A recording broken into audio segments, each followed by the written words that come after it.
Hey, Courtney Smith here. Interesting news item just came out. The SEC questioned Warren Buffett's Berkshire on loss accounting. I think this is critical because it relates to the reason behind the financial meltdown. And basically, the story talks about how in April, the SEC asked Berkshire why it was not recording write-downs on shares with 1.86 billion in unrealized losses. Given the duration of these losses, the SEC said they appeared to be more than temporary and as such should have been written down. Then it goes on to say that the CFO said most of the losses were concentrated in Kraft and U.S. Berkshire. Hamburg said that as of December 31st, Berkshire determined that both companies had enough earnings potential that their share prices would eventually exceed the original cost of the stock. Now that's critical. It also has the ability and intent. Anyway, it says that he goes on to say it's reasonably possible that the market prices of Kraft and U.S. Bancorp will recover to our cost within the next 1 to 2 years, assuming there are no material adverse events affecting these companies. Now, here's the critical thing. Up until Sarbanes-Oxley was reported, this is what banks did with mortgages that were underwater. They would look at the bank, at the mortgage, and they would say, well, real estate has dropped temporarily because real estate, of course, has always gone up over the history of the United States. Even when there was big declines in 1990 and other time periods, 1973 to 75, housing prices did come back some years later. So, but the banks would look at their mortgages and they would say, look, this is a 30-year mortgage.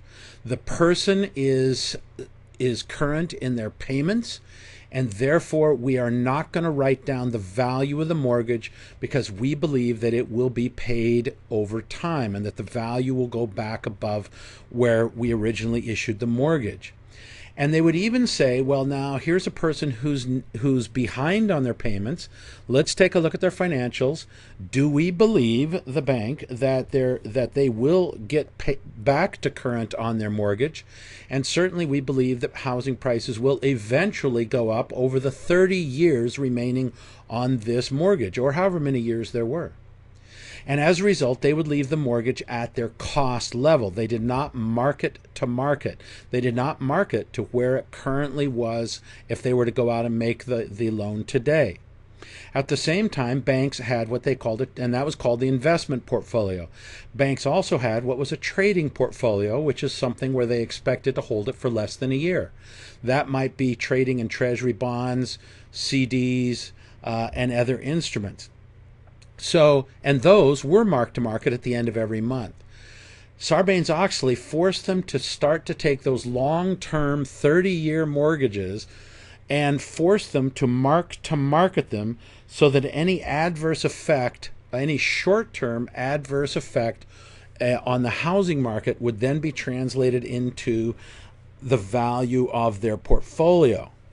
And of course, that was the big thing. Subprime loans, a lot of them became defaulted, but also their prime loans had to be marked down as well.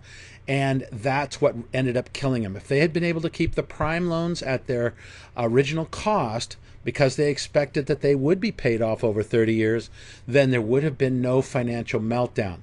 Here we see Berkshire, Warren Buffett's company, is doing what banks used to be able to do. They're saying that, hey, we think that over the long run, Kraft and U.S. Bancorp are going to rise above our cost price, and therefore we are under no obligation to mark them to market, but instead we're going to keep them at their original cost.